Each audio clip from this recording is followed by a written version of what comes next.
네, 안녕하세요. 운전하는 곰돌입니다. 자, 오늘은, 예전에 한번 하다가 잠깐 멈췄었던 건데요. 그 드라마 크래쉬 있잖아요. 그 3화까지 아마 보고 리뷰했던 것 같은데, 4화부터 리뷰를 해볼 거고요. 얼마나 개연성 있고, 얼마나 현실성 있고, 얼마나, 현실 고증을 잘 했는지, 좀 이런 부분들을 좀 살펴보고 싶다라는 생각이 들어서 크래쉬 드라마를 다시 한번 보게 됐고요. 최근에, 그런 얘기들이 있더라고요. 이제 크래쉬2 시즌2 나온다.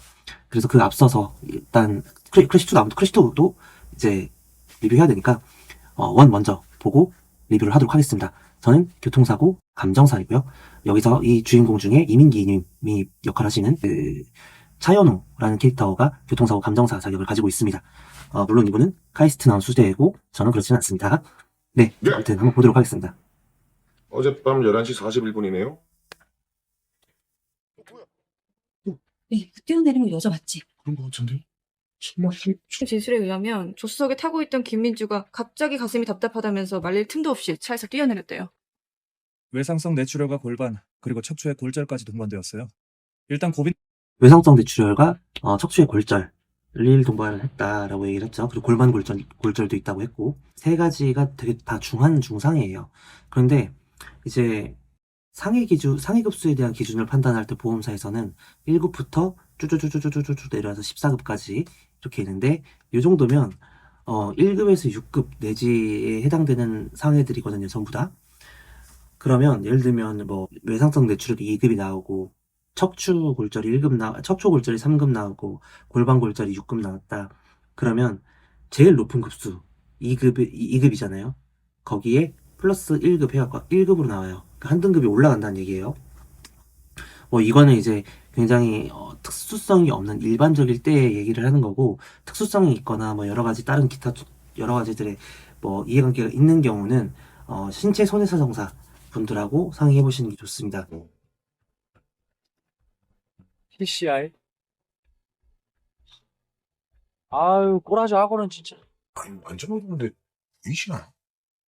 보이시는구나. 굉장히 분위기 화기애애하죠.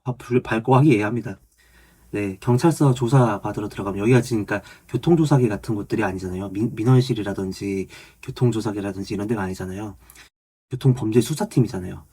수사팀에 있는 수사과에 계시는 분들은 다 형사예요. 그래서 여기 있는 이 수사관들은 다 형사입니다. 근데 이렇게 해하면서 사건을 조사를 한다? 저는 거의 본 적이 없습니다. 그 동승한 김민주 씨랑은 어떤 관계십니까? 그냥 아버지 회사 직원이에요. 회사 오가다가 몇 번 본 사이? 그 아내분이 있으시네요. 네. 집에 잘 있습니다. 예. 그 평소 김민주 씨한테 호감이 있으셨나요? 아니면 그 반대로 김민주 씨가 양재영 씨한테 먼저 관심을 표했다든가. 이런 거 물어보면 안 되지. 그러니까 참고인 신분으로 지금 온 거잖아요. 아무리 유력한 용의자라고 해도 참고인 신분으로 여기 온 거예요, 지금. 근데 거기다가 참고인한테 너 와이프 있는데 다른 여자를 좀 마음에 두고 있었던 거 아니냐. 뭐 이런 식의 질문은 상당히 글쎄요. 만약에 대동환 변호사가 있었으면 굉장히 뭐라고 했을 것 같은데 뭐 일단 드라마니까 좀 지켜보시죠. 아까 말했잖아요. 그냥 아버지 회사 직원이라고. 괜찮으시면 차량 블랙박스 좀 확인해봐도 될까요? 블랙박스 있으시죠? 있긴 한데, 그거 거부해도 되죠? 뭐 거부하셔도. 자, 여러분들 이거 잘 아셔야 돼요. 블랙박스가 제출을 해야 되는 곳들이 몇 군데가 있어요. 첫 번째로는 내 보험사겠죠. 내 보험사의 출동 기사님이 오시면 현장 출동 나와서 블랙박스를 먼저 딸 거예요. 그리고 상대방도 그걸 보고 있을 거예요. 블랙박스를 따고 있구나. 블랙박스 영상이 있구나. 근데 만약에 영상을 봤는데 이거는 사건에 내가 좀 불리할 것 같아. 그러면 보험사랑 얘기해서 우리는 블랙박스 없다라고 제출 못한다라고 이렇게 작전을 짜시면 됩니다. 블랙박스 영상이 있는 거를 알잖아요. 상대방에서도. 경찰서에서 이런 얘기를 하는 거예요. 블랙박스 영상 있다. 블랙박스 영상 현장에서 블랙박스 영상 따가지고 가는 거 봤다. 영상 있다. 그렇게 주장을 해도 경찰서에서 그럼 주세요 할 수 있겠지만 여러분들은 주지 않으셔도 됩니다. 반대로 상대방도 그런 식으로 안 줄 수도 있어요. 내가 유리한 상황이라고 하면 어쨌든 경찰이 달라고 해도 줄 수가 없다. 네, 줄 필요가 없다예요. 저희가 강제 이 사건을 되게 좀 단편적으로 생각을 하고 보고 있는 것 같은 느낌이 들어요. 블랙박스 영상 같은 경우는 굉장히 중요한 자료이긴 하죠. 근데 지금 같은 경우는 보면 아까 앞서서 사고가 났을 때 보시면은 뒷좌석에서 뛰어내려요. 그쵸? 뒷좌석에서 뒷좌석 문이 열리고 뛰어내렸단 말이에요, 여자분이. 근데 뒷좌석에서 뛰어내렸는데 차에서 나쁜 짓을 많이 하나 보죠. 첫 번째. 두 번째, 음속을 시킨 이유가 이것만 보고는 그거를 단정 지을 수는 없죠. 일단 저는 오히려 의심이 더 많이 가는 거는 뒷좌석 문이 열렸단 말이죠. 튈 때. 자, 그러면 뭔가 추행이 있었다. 강제적인 신체 접촉이 있었다라고 한다면 보통은 운전석과 조수석에 앉아있는 경우 또는 뒷좌석에 좌우로 앉아있는 경우 이럴 때는 가능성이 좀 있어요. 그러니까 왜냐면 여자분이 뒤에 있고 운전자가 뒤로 이렇게 손을 뻗어가지고 굳이 저쪽으로 해갖고 만져보자고 뭐 이러진 않을 거 아니야. 그래서 가능성이 있는 거는 앞에서 이렇게 뭔가 다리를 이렇게 만졌다거나 뭘 했는데 여기서 가능성이 있는 거는 시트를 제껴서 뒤로 완전 눕힌 다음에 뒤쪽으로 뒷좌석으로 도망쳐서 뒷문을 열고 튄 거예요. 이렇게 봐야 되는 게 맞다. 근데 이게 좀 이상하잖아요. 저는 그래서 이게 좀 잘 이해가 되지는 않더라고요. 사실 이 부분은 뭐 뒤에 좀 봐야 되겠지만 근데 좀 보겠습니다. 약간 그냥 떠들라고 굳이 캐묻진 않았는데. 사무실 전화 왔습니다. 어떻게 됐어요? 기억난대요? 기억 대부분 돌아왔고 사고 당시 경위 진술했습니다. 차 안에서 성추행을 피하려다 너 이럴 줄 알았어 이 자식 이거. 에이, 아직 확실한 거 아니잖아. 기억에 오릴지도 모르고. 에이, 무슨 소리요? 피해자가 자기가 당했다는데. 증거 있냐? 네, 팀장님 말이 맞아. 증거 없으면 오히려 김민주 씨가 더 난처해질 수도 있어. 근데 그러니까 잘 안 보이는 거는 맞아요. 이 시간대가 낮 시간도 아니고 밤 시간대이기도 했고 근데 여러 가지 가능성을 놓고 봐야 되는 거거든요. 결국 교통사고라는 거는. 그러니까 사실 반대편 차량들 뿐만 아니라 그 인근에 있던 CCTV 영상들 전부 이거 다 수거해서 봐야 돼요, 사실은. 그리고 심지어 경찰이잖아. 그럼 관할 지자체에다 고문 돌려가지고 여기 CCTV 열람 좀 하겠습니다. 해서 봐야 되거든요. 그리고 여러 지나간 차량들 CCTV에서 봤을 때 맞은편에서 지나갔던 차량들이 있을 거 아니에요. 보일 법한 차량이다라는 아주 일말의 가능성이라도 보일 것 같다라고 하는 차가 있으면 차 번호 체킹해야죠. 그래서 운전자 특정 지어야죠. 경찰 전산에 치면 다 나옵니다, 여러분. 그렇게 해가지고 탐문 수사 정도는 했었어야지 맞지 않나 라는 생각이 좀 드네요. 무작정 안 보입니다 할 거는 아닙니다. 보이는 경우 있어요. 그러니까 예를 들면은 뭐 맞은편에서 상향등을 때리고 오고 있던 차가 있었다거나 또는 맞은편 차량에 헤드라이트 조성하기 조금 높아. 그래서 이 지나가는 차량이 헤드라이트가 좀 높게 올라오다 보니까 여기 눈뽕을 때리는 거예요. 맞은편으로. 이런 경우도 꽤 많이 있어요. 근데 이런 경우도 꽤 많이 있는데 이 영상 따보잖아요. 그러면 의외로 보이는 경우가 좀 있습니다. 전면 썬팅은 우리나라에서 법률적으로 규제를 하고 있거든요. 측후방은 30% 비투가율, 전면은 아마 50%일 거예요. 그러니까 빛이 50%는 투과가 되게끔 해야 된다는 거죠. 이 법률에 정해져 있어요. 그러니까 보일 수도 있다. 일단 양재영이부터 다시 만나봐. 그 김민주 진술 내용 전달하고 반응이 어떻게 나오는지 두고 보자고. 네. 뭡니까? 뺑소니. 몰랐던 거야, 뺀생이. 모르고 그렇게 들어간 거예요? 저거는 본인 과실이에요, 저러면은. 지금 여기 보면은 차윤호 경위가 차 사이로 빠져나와가지고 도로가 이렇게 돼 있는데 차 사이로 빠져나와가지고 여기 도로 가장자리 쪽까지 자전거를 이쪽으로 이렇게 타려고 가장자리까지 들어온 거야. 근데 여기서 직진하고 있던 정확하게 솔직히 이 킥보드는요 도로교통법에 맞게 가고 있었어요. 왜냐면 도로교통법상 개인형 이동장치는 그 자전거하고 마찬가지로 도로 맨 끝 가장자리 쪽에서 달릴 수 있다라고 돼 있거든요. 잘 가고 있었어. 갑자기 뛰어든 거야. 아니 나는 이거 경찰이니까 뺑소니 보면 잡으려고 그러는 줄 알았어요. 그게 아니라 그냥 본인이 잘못을 했네.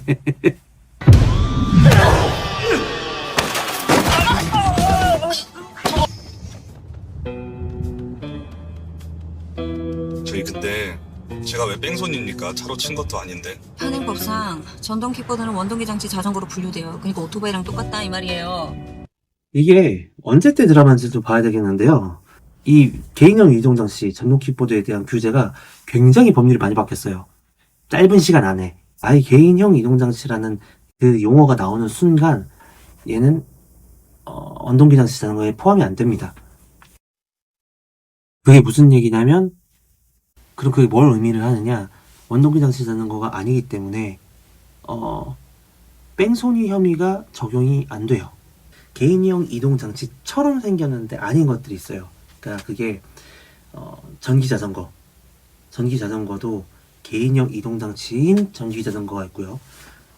개인형 이동장치에 속하지 않고 원동기장치 자전거에 속하는 전기자전거가 있어요. 자, 뭐가 다르냐? 우리가 카카오 티바이크 보면은 이제 자전거 이렇게 막 발 이렇게 돌리면 전기 모터가 확 같이 옆에서 돌아주면서 보조로 돌잖아요. 이런 거는 이제 페달의 도움을 받는다는 거예요. 그러니까 얘네들은 원동기 장치 자전거로 들어가는 게 맞아요. 그러니까 사고 나서 또 뺑소니가 되면 오토바이랑 똑같아요. 근데 더 웃긴 거는 스로틀을 당겨가지고 자전거가 움직이는 경우가 있거든요. 온리 전기 힘으로만. 이거는 개인형 이동장치로 들어갑니다. 계속 보실게요. 선생님은 그 원동기 장치 자전거로 사람을 치고 도주까지 했으니까 특가법 제5조 3항에 의거 도주 차량 운전자로 가중 처벌받게 되는 겁니다. 아시겠어요? 여러 가지가 있어요, 특가법에는. 근데 이제 교통사고에서 사용하는 특가법의 조항문은 도주 차량의 가중처벌에 대한 조문이 있습니다. 일단 첫 번째로 조금 거슬렸던 거. 제5조의 항이라고 하지 않아요. 여기서 틀린 건 아닌데, 이거는 하나 좀 얘기를 해야 될 것 같아요. 경찰이 이렇게 설명을 해주면 굉장히 혼선이 올 겁니다. 어떤 혼선이 오냐면, 애초에 뺑소니라는 것 자체가 차마, 자동차, 오토바이, 자전거, 원동기 장치 자전거, 오마차, 이런 차들에 박았을 때 다치거나 죽었다. 이러면 이제 좆되는 거죠. 네, 업무상 과실, 중과실 치사상으로 형법 제268조의 죄를 저지른 건데, 그걸 거기서 도로교통법 제54조 제1항을 쌩까고 현장을 이탈을 한 거예요. 근데 지금 개인형 이동장치는 아까 말씀드렸다시피 차가 아니잖아요. 그렇기 때문에 뺑소니의 성립이 되지 않습니다. 저는 진짜요. 도망가려던 게 아니라 그냥 약속 시간이 조금 늦어가지고. 이 양반이 약속 시간이 늦어서 멈추라는 경찰 말도 무시하고 막 폭행까지 해요? 그런가요? 네. 역과사고네요. 자, 여러분, 역과사고는 굉장히 좀 저희가 심각하게 다뤄야 되는 사고 중에 하나예요. 그러니까 역과가 됐다라는 거는 깔린 거예요.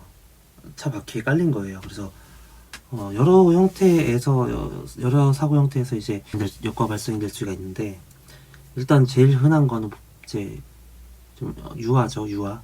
이제 소인들.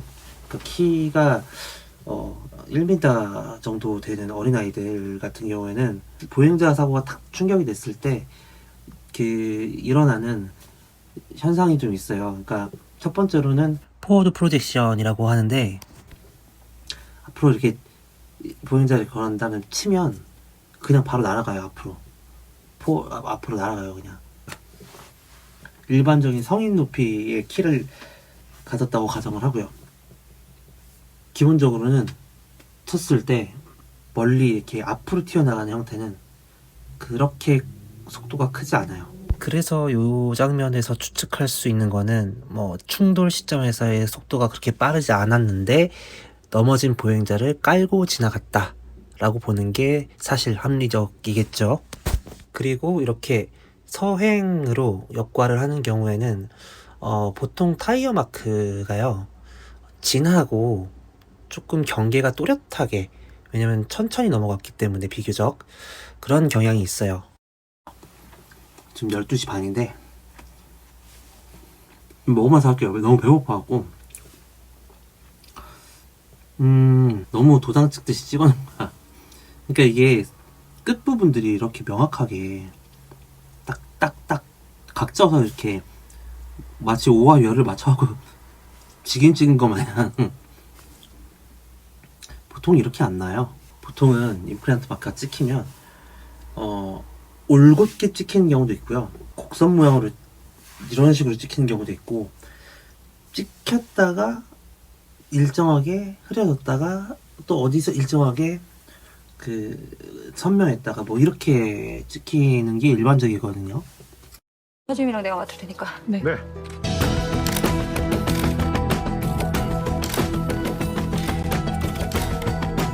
피해자를 유기하고 도망간 운전자도 잘못이지만 저렇게 술 취해서 아무데나 쓰러져 있으면 운전자들도 억울한 거 아니에요? 더군다나 한밤중에 조명도 없는 골목길에서. 야, 그 재수가 없으면 뭔 일이 못 일어나냐? 그러니까 너도 조심해. 술 먹고 막 아무 데서나 막 자고 하지 말고. 우리가 술을 먹으면 뭐 얼마나 먹는다고? 야, 소주 5병 먹는 게 사람이야 그게? 고맙습니다. 반갑습니다. 고생했다. 결과 언제 나온대? 뺑소니 사고라고 김 분석가님 득달 좀 했죠? 역시 어영경. 잘했어. 역과 차량이요 2대래요. 뭐? 자, 역과 차량이 2대라는 거는 어떤 기준에서 얘기를 한 건지 모르겠네요. 임프린트 마크가 여기 하나 여기 하나라고 해볼게요. 여기랑 타이어가 달랐을 수 있겠지, 그죠? 그걸 가지고 지금 역과가 2건이 있었다라고 얘기는 하는 건가? 어떤 특정 사이즈를 얘기를 해줬죠. 지금 타이어 사이즈를 주로 준중형 차이 많이 들어간다 이런 식으로. 215에 65에 15인치. 이거 엄청 많은데, 이거 쓰는 타이어. 근데 215, 65, 15인치면 보통은 15인치 잘 안 쓰는데.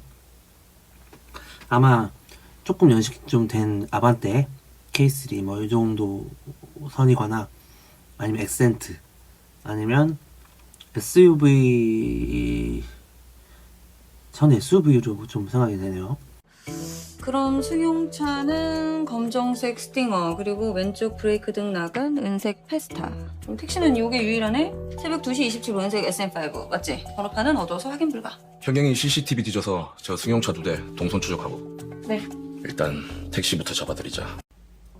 네, 오늘 크래쉬 4화는 여기까지고요. 이 다음에 이제 5화, 6화, 7화, 8화 쭉 해갖고 이제 계속 나갈 건데,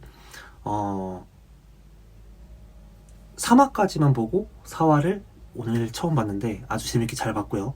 시즌2도 너무 기대가 될 정도입니다. 다음 리뷰 때는요, 5화, 크래쉬 5화에서 오늘 저희가 추론했던 여러 가지 내용들, 그리고 앞으로의 전개, 그리고 어떤 사고건이었는지 여러 가지 등등을 좀 같이 볼 수 있는 시간이 될 수 있을 것 같아요.